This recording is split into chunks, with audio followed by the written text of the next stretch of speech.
Hello, how are you doing? Recently I read two very short novels that both contain very violent and disturbing scenes, and so I started to ask myself, why am I reading this? Honestly, why am I doing this to myself? Why am I reading about such horrible things when I could be doing such nicer things in my leisure time? And I think this is something a lot of us readers ask ourselves when we come across scenes like this in the fiction that we're reading. And it's an interesting question, I think, that's worth exploring, and it raises other questions to do with why are the authors showing this violence in these books? What are they trying to accomplish by depicting these scenes? And also the question of whether explicit representations of violence are necessary. Is it enough to say that someone is beaten, that someone is abused, that someone is raped, or does it need to be shown in explicit detail in order to convey that information?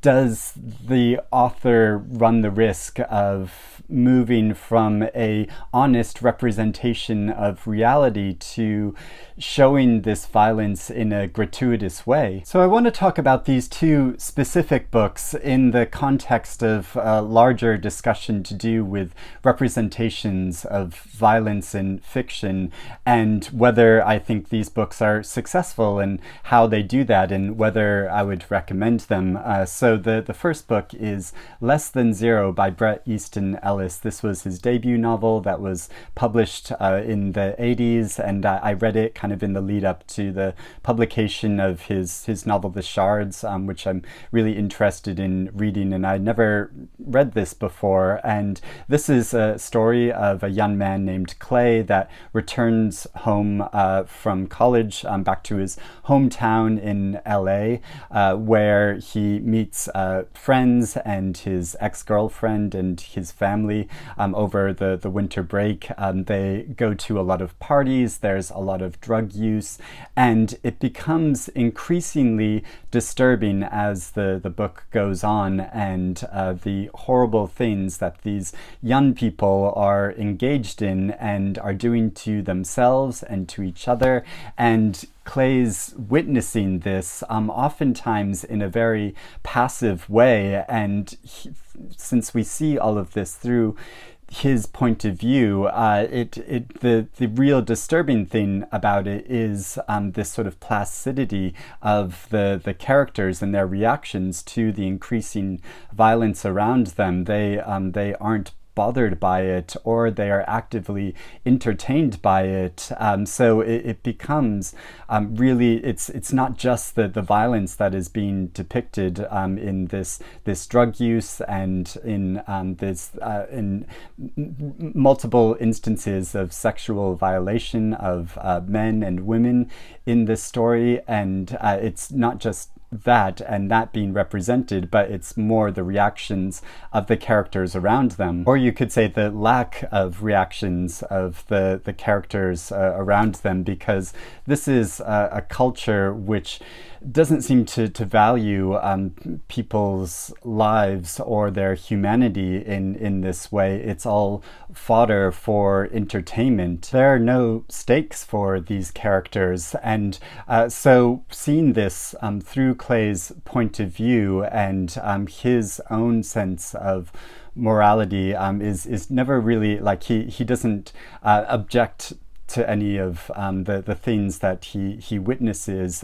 He just realizes that this is the state of the culture around him, and he's really helpless to prevent it or to try to solve it, and he honestly doesn't seem to have any interest in doing so. He's more just a product of this culture, and so you could say a kind of victim to it, but not in the same way that a lot of the other characters are victimized in this story. And the whole tone of this book isn't so much reporting on this horrible section of society, this very elite section of society in which people are used and abused. It's much more satirical in tone, in sending up this area of culture that is so based on consumerism and money, and that people's essential humanity is drained out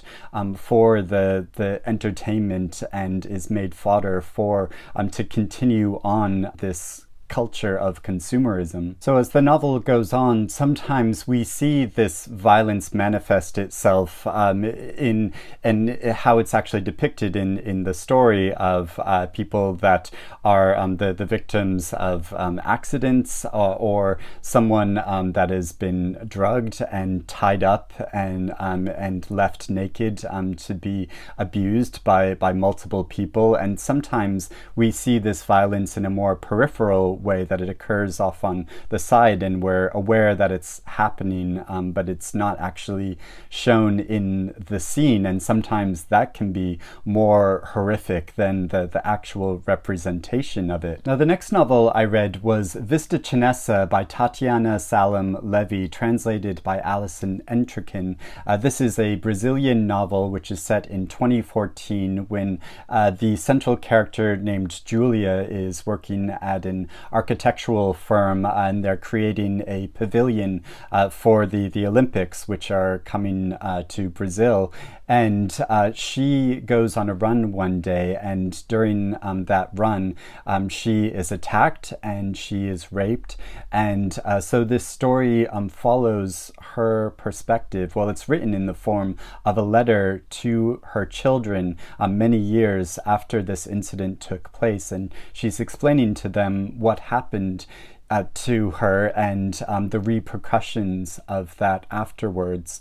And I think this is one of the most powerful accounts of an experience of rape that I've ever read about, and the real repercussions of that going forward in life. And I remember back when I was in high school and taking a health class, and how they were talking about how rape is in some ways worse than death, because you have to continue on in your physically living in your life knowing that you've been so violated in such a horrendous way, and living with this knowledge can be worse than death in some ways. And the way that this novel shows that and represents that, and she explicitly talks about how she a part of her feels like she died that day, but also she's aware that physically she has survived, and she's persisted on in her life, and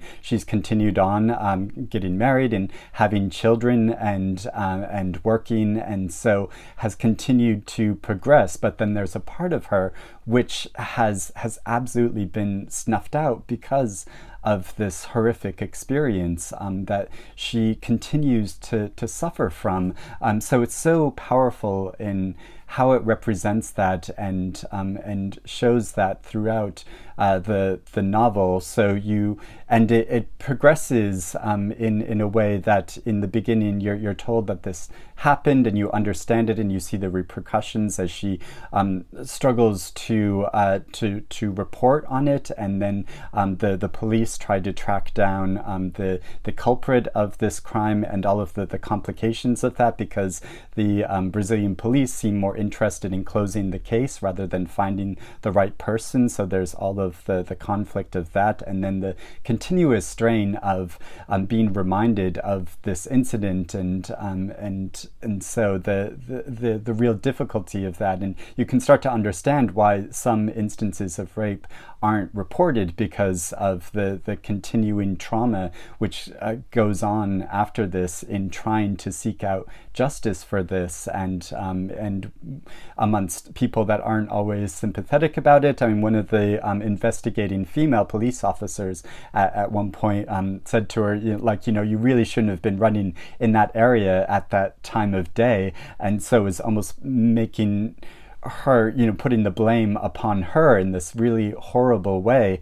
And as the story progresses, you see this real schism in her personality and her sense of time and her sense of identity. It kind of flips backwards and forwards between her present reality and this time in the past when this incident occurred, and the incident is shown and represented in the story in a really brutal way, which was very difficult to read about, but it was such a powerful experience reading this, and the author was inspired to write this because this is based on a real incident that happened to a friend of hers, and she was aware of this for a really long time, and so creating this novel was a collaborative effort between the author and her friend in trying to represent and show this experience rather than just giving a straightforward nonfiction account,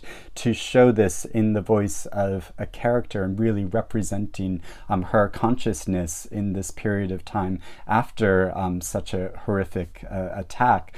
So yeah, it's an incredible novel, but is one of those books that I find difficult to recommend to, or not difficult to recommend to people, is that I absolutely recommend that people read it. But also I know it's a lot of readers will hear the outline of that story and be like, oh, I don't know if I want to go there. And of course I can't blame them, because reading about such a horrific case of rape is really difficult to read about. And it's that kind of thing that when we're recommending books that are so powerful like this, we'll say, well, it's really difficult to read, but it's so powerful, it's really worth reading. And I think that's absolutely true. But at the same time, I'm aware in a kind of consumerist way that there probably won't be many readers that will pick this up. And I think that is such a horrible shame, in contrast to Less Than Zero, which for many years has been quite a popular and widely read book. So is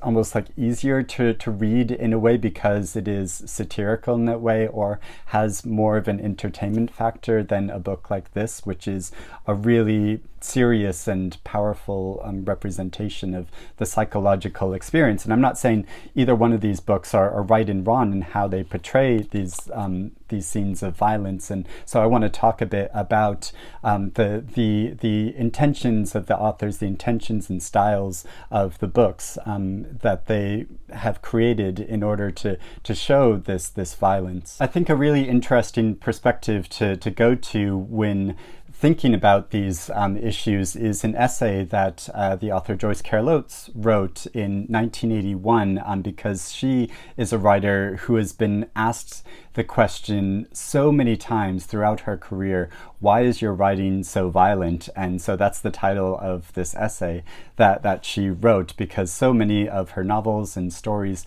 contain really distressing scenes of violence. And so when addressing it, she begins talking off that how she's been asked this question in a number of different European cities, where just in recent decades there have been scenes of really horrible, widespread violence and war, and yet readers come to her discussions and ask her, why is your writing so violent? She almost finds that like paradoxical of like, why would you ask that question when you're in a city which has experienced such violence in such recent times? And she goes on to say that since it is commonly understood that serious writers, as distinct from entertainers or propagandists, take for their natural subjects the complexity of the world, its evils as well as its goods, it is always an insulting question, and it is always sexist. So she goes on